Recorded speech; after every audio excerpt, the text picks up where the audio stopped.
Assalamualaikum warahmatullahi wabarakatuh. Kami dari kumpulan 1.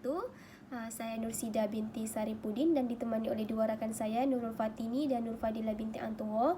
Kami akan mengulas isu alam sekitar kepada global dan teknik-teknik berfikir yang digunakan untuk mengulas isu tersebut. Okey, baik. Seterusnya adalah definisi alam sekitar dan isu-isu alam sekitar. Alam sekitar merujuk kepada persekitaran kita. Alam sekitar merujuk kepada segala benda hidup dan benda bukan hidup yang wujud secara semula jadi di permukaan bumi, sebagai contoh flora dan fauna. Isu alam sekitar adalah isu yang timbul disebabkan oleh aktiviti manusia yang memberi kesan kepada alam sekitar. Contoh-contoh isu alam sekitar global yang sangat popular yang melanda dunia kita pada hari ini adalah perubahan iklim, penipisan lapisan ozon, pemanasan global, pencemaran alam sekitar dan kemerosotan sumber. Kami akan mengulas isu-isu teknik berfikir yang digunakan. Yang pertama adalah gaya berfikir, yang kedua adalah SWOT dan yang ketiga adalah 6 topi berfikir. Baiklah, sekarang saya Nurul Fatini akan meneruskan pembentangan tentang salah satu teknik berfikir iaitu gaya berfikir. Bagi isu perubahan iklim, dengan menggunakan gaya berfikir projektif, kesan yang boleh berlaku sekiranya perubahan iklim berlaku secara berterusan ialah berlakunya kemarau. Gaya berfikir projektif merupakan kemahiran memikirkan implikasi yang akan berlaku pada masa hadapan. Disebabkan iklim dunia kian meningkat saban tahun, tidak mustahil akan berlaku kemarau panjang akibat daripada kesan daripada pemanasan global. Okey, bagi menangani isu perubahan iklim ini, dengan menggunakan gaya berfikir kreatif, langkah yang boleh diambil bagi mengatasi perubahan iklim adalah dengan mengamalkan cara hidup lestari dengan melakukan inovasi teknologi yang lebih mesra alam. Gaya berfikir kreatif merupakan kemahiran menghasilkan pelbagai cara untuk menghasilkan idea untuk menyelesaikan masalah. Disebabkan aktiviti seperti pelepasan asap kenderaan yang membebaskan gas karbon dioksida boleh menyebabkan haba bumi terperangkap. Oleh itu, pembangunan teknologi mesra alam seperti kenderaan solar boleh mengurangkan isu perubahan iklim. Seterusnya, bagi isu pencemaran udara, dengan menggunakan gaya berfikir projektif, kesan yang boleh berlaku sekiranya pencemaran udara berterusan ialah boleh mengganggu sistem pernafasan manusia. Hal ini kerana sekiranya pencemaran karbon dioksida yang banyak di udara menyukarkan manusia membawa oksigen untuk bernafas dan melambatkan tindak balas manusia. Dengan lebih parah lagi, ia boleh membawa maut sekiranya karbon dioksida terlalu banyak di dalam paru-paru. Bagi menangani isu ini, dengan menggunakan gaya berfikir proaktif, langkah yang boleh dilakukan ialah mengenakan tindakan undang-undang. Gaya berfikir proaktif ini bertujuan untuk menyediakan rancangan atau strategi untuk masa hadapan. Jadi bagi pihak yang melakukan aktiviti yang dapat mencemarkan udara, mereka akan dikenakan tindakan undang-undang bagi mengurangkan pencemaran udara pada masa hadapan. Seterusnya, bagi isu peningkatan aras laut, dengan menggunakan gaya berfikir projektif, kesan peningkatan aras laut ialah hakisan tanah dan banjir. Gaya berfikir projektif merupakan kemahiran meramal perkara-perkara yang bakal berlaku pada masa hadapan. Hal ini kerana pemanasan global menyebabkan berlakunya pencairan glasier yang menyebabkan aras air laut meningkat. Peningkatan aras laut seterusnya akan menghakis tanah di kawasan pesisiran yang seterusnya menyebabkan banjir mudah berlaku. Dengan menggunakan gaya berfikir positif, langkah yang boleh diambil bagi mengatasi peningkatan aras laut adalah dengan menggunakan teknologi mesra alam yang dapat mengurangkan pembebasan gas berbahaya ke udara. Melalui gaya berfikir positif ini, kita dapat melihat kebaikan penggunaan teknologi mesra alam dalam mengurangkan pembebasan gas berbahaya ini yang dapat mengurangkan pemanasan global yang boleh mengurangkan kemungkinan berlaku peningkatan aras laut. Akhir sekali ialah bagi isu kepupusan flora dan fauna. Dengan menggunakan gaya berfikir negatif, kesan kepupusan flora dan fauna antaranya ialah berlaku hakisan tanah. Gaya berfikir negatif ini berfikir dari sudut ramalan sesuatu yang negatif. Hal ini kerana akar flora berfungsi untuk mencengkam tanah daripada terhakis. Namun sekiranya flora ini dimusnahkan, tanah mudah untuk terhakis terutamanya jika berlaku hujan yang lebat.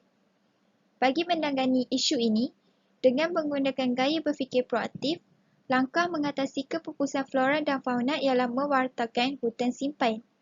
Gaya berfikir proaktif membantu dalam menyediakan strategi dan rancangan pada masa hadapan.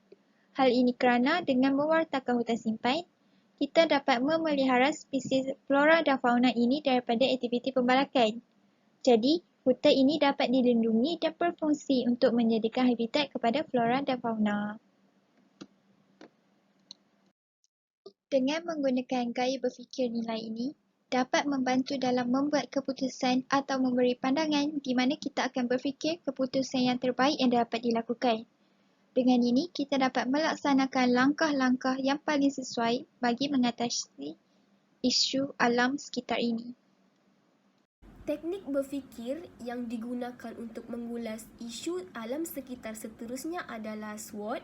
SWOT adalah kaedah perancangan strategik untuk mengkaji kelebihan, kelemahan dan peluang serta persediaan terhadap sebarang masalah yang timbul.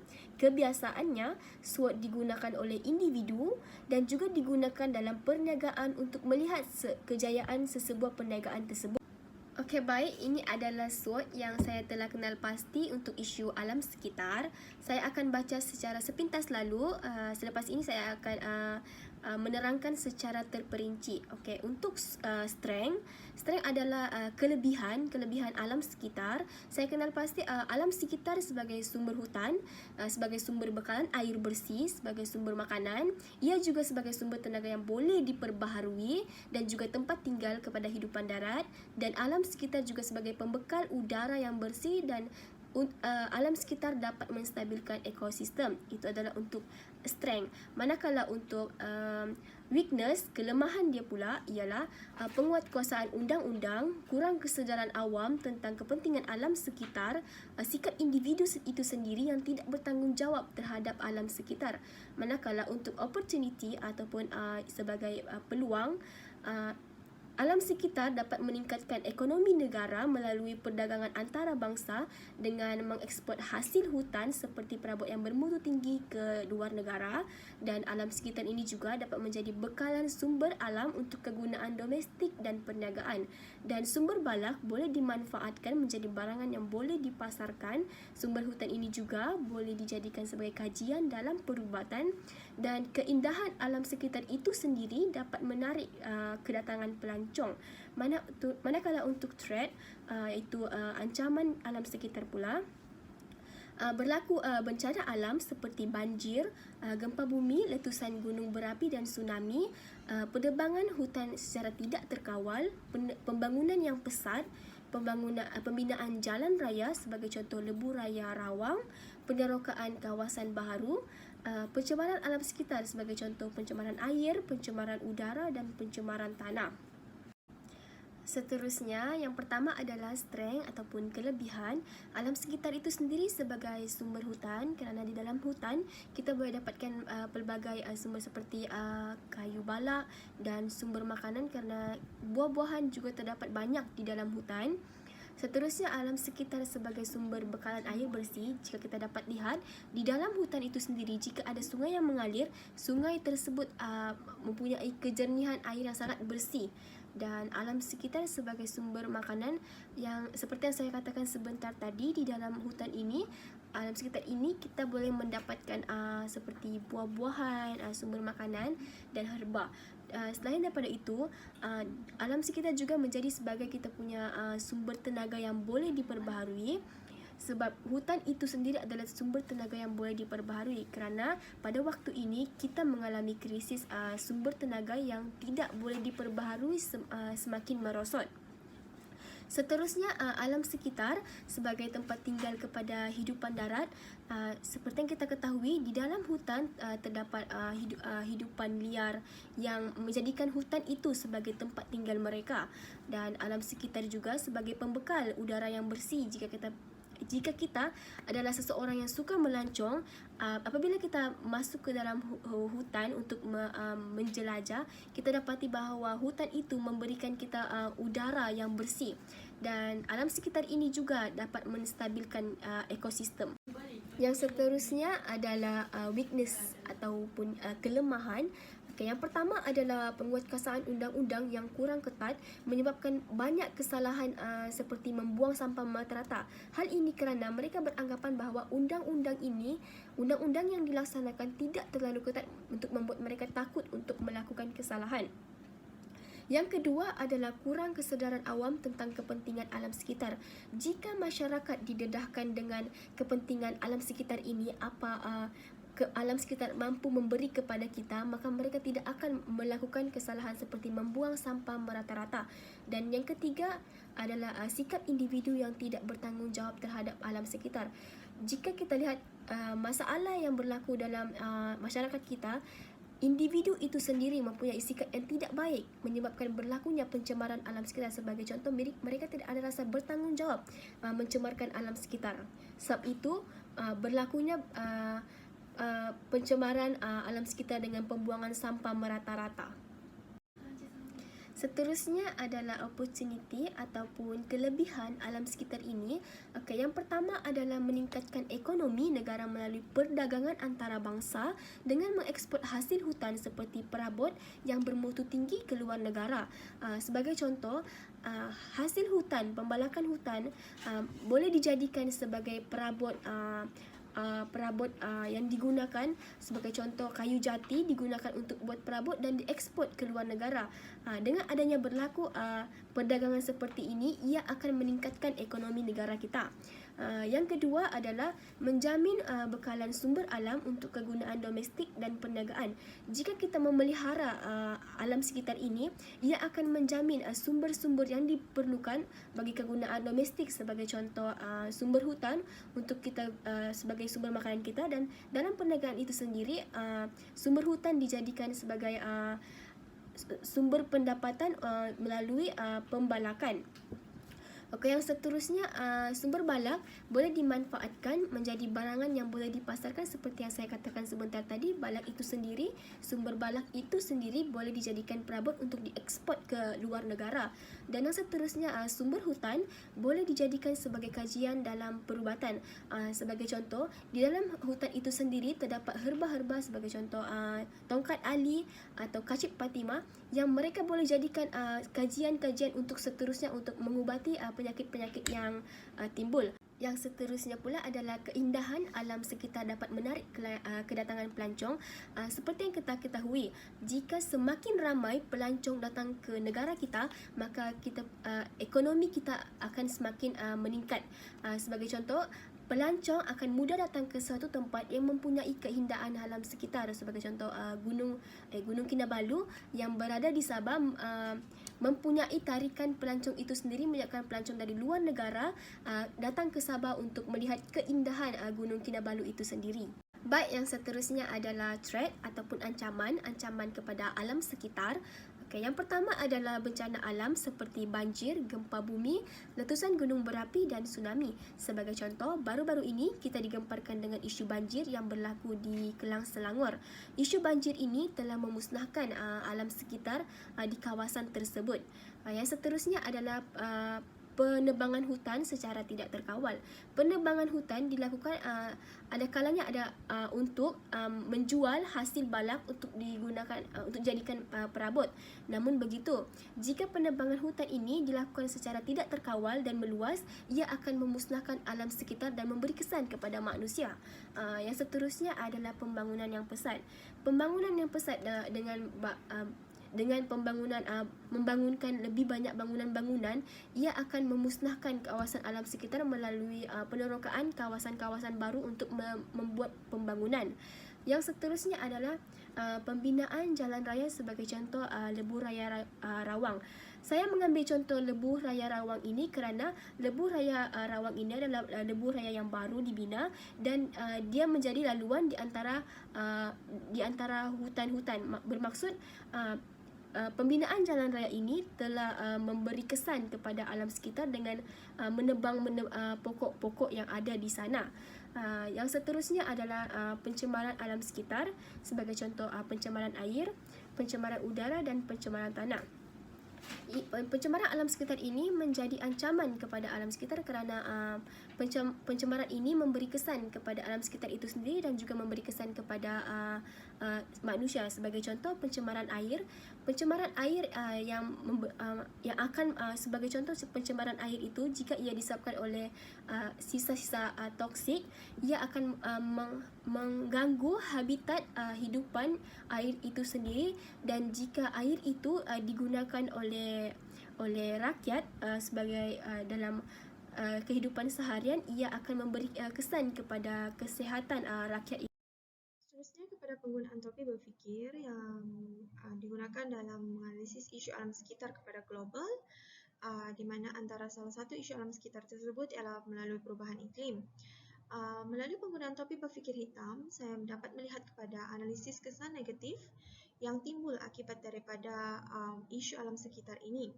Dan antara kesan negatif yang pertama iaitu melalui peningkatan suhu global, di mana peningkatan suhu global ini terjadi apabila berlakunya penipisan lapisan ozon disebabkan oleh cahaya matahari yang sampai ke permukaan bumi tanpa ada halangan yang menyebabkan suhu di permukaan bumi meningkat secara drastik.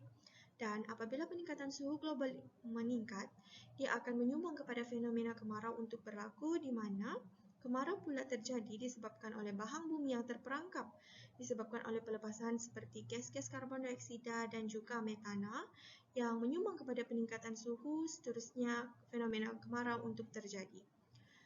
Seterusnya, melalui penjanan, kita dapat melihat kepada penggunaan topik berfikir biru, iaitu lebih kepada kawalan dan juga langkah yang diambil bagi mengatasi isu alam sekitar ini. Antara salah satu langkah yang dapat diambil iaitu melalui pelindungan kawasan hutan simpan, di mana melalui langkah ini kita dapat melihat kawasan hutan dapat menyeimbangkan dan juga mengawal jumlah karbon dioksida di udara dengan adanya kehadiran pokok.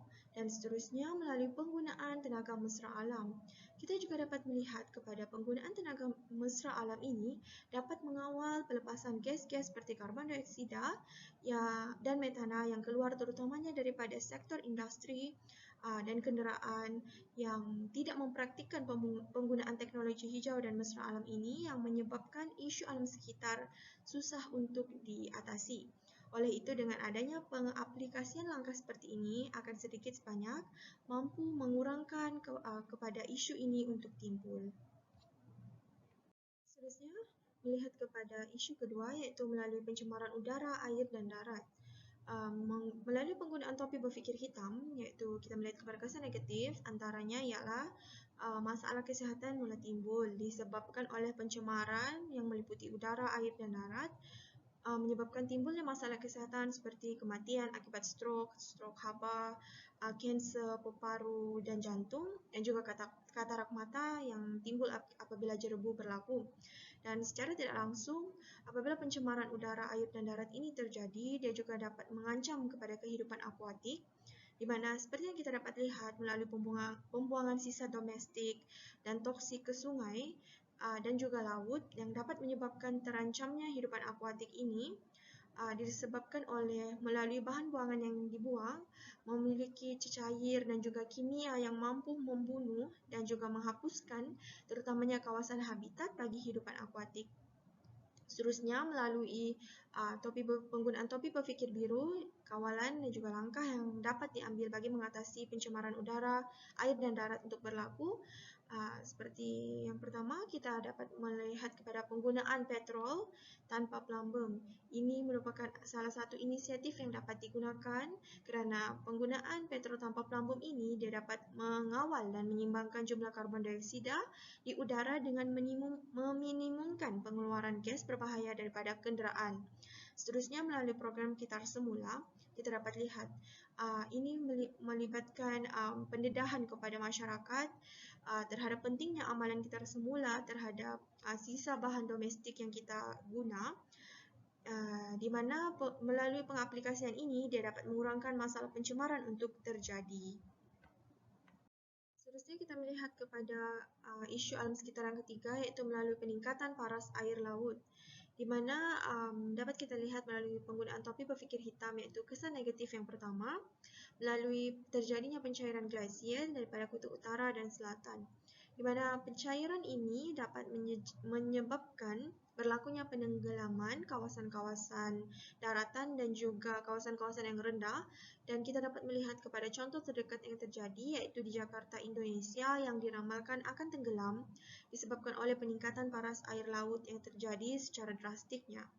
Dan seterusnya, kita dapat melihat kepada bencana alam juga akan terjadi, sebagai contohnya seperti banjir, di mana banjir ini dapat mengancam kepada hidupan akuatik terutamanya dan juga kawasan persisiran pantai yang akan terjejas, di mana melalui kesan negatif ini, dia dapat memusnahkan harta benda dan menyebabkan berlakunya banjir yang kerap dan juga hakisan, terutamanya di kawasan pesisiran pantai yang mampu menghapuskan dan menjejaskan kawasan habitat bagi hidupan akuatik. Dan seterusnya, kita lihat kepada topi berfikir biru, iaitu langkah yang dapat diambil bagi mengatasi peningkatan paras air laut ini, iaitu melalui program-program yang dapat menggalakkan pemeliharaan alam sekitar, di mana sebagai contoh melalui pelan tindakan yang diambil untuk mengenal pasti kawasan-kawasan yang terdedah dan juga mengaplikasikan langkah strategi untuk mengurangkan pendedahan kawasan persisiran pantai itu untuk tenggelam.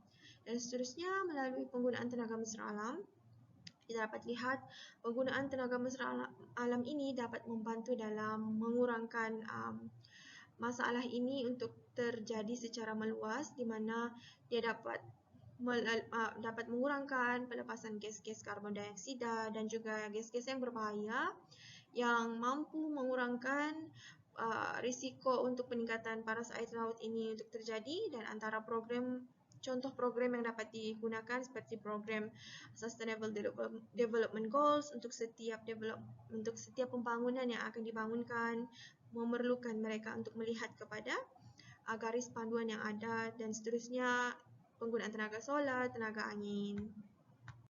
Seterusnya, melalui penilaian topi berfikir, iaitu dapat melihat kepada pengaplikasian topi biru, iaitu langkah yang diambil, iaitu penggunaan tenaga mesra alam dan juga program transmula, di mana kedua-dua langkah ini mampu mengurangkan pergantungan terhadap sumber yang tidak boleh diperbarui seperti gas asli dan juga petroleum, dan kedua-dua langkah ini juga mampu mengurangkan pelepasan gas yang berbahaya dan juga dalam mengatasi isu alam sekitar ini.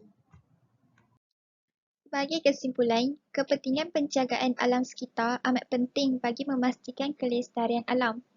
Isu-isu alam sekitar yang mulai muncul ini perlu dititik beratkan bagi mengurangkan kesannya terhadap manusia dan alam. Oleh itu, semua pihak perlu bekerjasama dalam menangani isu alam sekitar ini. Segala usaha bersama dapat mempercepatkan lagi proses pemulihan dilaksanakan. Akhirnya, kita dapat menjadikan persekitaran dan bumi yang baik untuk generasi akan datang. Sekian, terima kasih.